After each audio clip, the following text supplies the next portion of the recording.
खांडवा गांव में 7 बजाने को थे। खांडवा गांव में हर शाम की तरह गांव में घंटी की आवाज गूंज रही थी। सब लोग 7 बजाने से पहले अपने अपने घरों की खिड़की और दरवाजे बंद कर दिया करते थे। हर आम आदमी से लेकर श्रीमंत लोग भी बंद कर दिया करते। उसी गांव में राणा सा और उसका बेटा देव दोनों एक घर में रहते थे।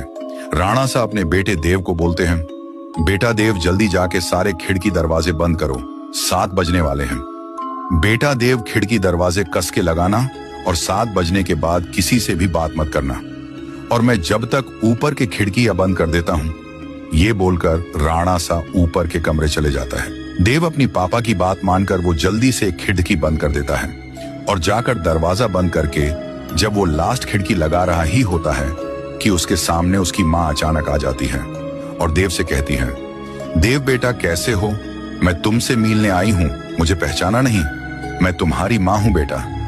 उतने में देव हिचकिचाते हुए कहा, मम्मी तुम यहाँ कैसे? पापा ने तो बोला था कि आप इस दुनिया में नहीं हो, आप मर चुके हो। ये बात सुनकर माँ बोली, नहीं तो देखो मुझे, मैं तो जिंदा हूं, पापा झूठ बोल रहे हैं। चलो बेटा अब दरवाजा खोलो, मैं ज्यादा देर तक बाहर खड़ी नहीं रह सकती, वह लोग आ जाएंगे। फिर देव बोला, हाँ हाँ मम्मी, मैं अभी दरवाजा खोलता हूँ। ये कहकर देव ने जाके दरवाजा खोल दिया। दरवाजा खुलने के बाद मम्मी अंदर आने लगी। दूसरी तरफ राणा सा नीचे आ गया।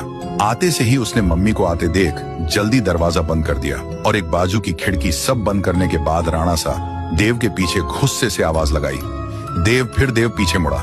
राणा सा उसे फिर गुस्से से बोला, तुमने दरवाजा क्यों खोला? मैं मना किया था ना। फिर देव बोला, पर पापा बाहर मम्मी खड़ी थी। राणा सा बोला, शांत हो जाओ मैन, कहाँ था ना तुम्हारी मम्मी मर चुकी है, मैं तुम्हें बाद में सब बता दूंगा, अब चुपचाप ऊपर जाकर सो जाओ। फिर देव तेजी से ऊपर सोने के लिए चला गया। देव अपने कमरे में आकर बिस्तर पर करवटें लेकर सो रहा था। देव को अपनी माँ की याद सताती गई। उसके मन में कई सवाल घूम रहे थे और जब सुबह हुई तो राणा सा देव को लेकर कहीं तो ले जाने लगा। वो देव को लेकर गांव के रास्ते पर लेके आया और देव को बोला, देखो बेटा, ये वही रास्ता है जहां पर तुम्हारी मम्मी मरी थी। कैसे देव की मम्मी राणा सा बताए गए रास्ते पर 7 बजे मारी गई? ये देखने के लिए पार्ट 2 का इंतजार करें।